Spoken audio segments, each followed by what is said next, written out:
mbokk yi seetaan MMD Média salaamaaleykum yëf yi budul iñaan jigéen a ko lool budul bëgg a solal sa mbopp mbubb moo xam ni doo ko solal sa bopp jigéen a itam loolu c'est-à-dire Sénégal wallahi dañu am problème ci bu ñu waxante dëgg Cheikh Bamba Dièye nit la comme ñépp wax na ay kàddoom bu fekkee dafa laaj justice woo ko naka justice woo bu fekkee dafa laaj ñu convoqué ko nañ ko convoqué parce que sénégalais la comme tout le monde mais déclaration bi mu ko waxee ak bi ñu koy convoqué une semaine la pratiquement parce que entre-temps wax ji dafa doon jàll juge Demba Kandji juge Malick Lamotte wax ji mënoon na leen sax bañ a intéressé parce que waxu politicien bu doon jàll la mais question bi ci amaat mooy juge Téliko Babacar Ba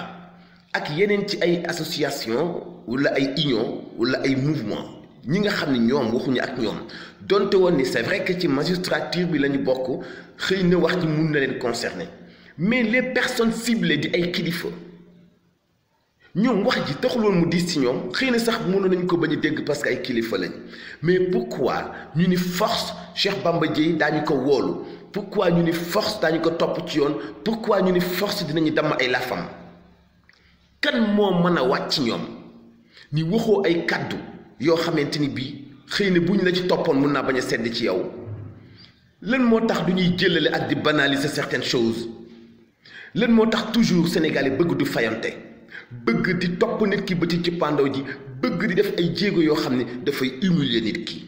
dafay tiital nit ki dafay damm laafu nit ki seet leen yàlla te ngeen ragal yàlla ci yenn démarche yi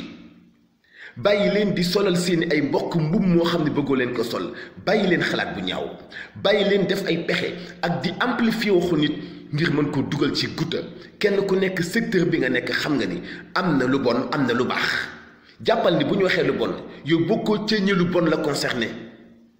nga bañ a foywante jëf-jëfu bu ñaaw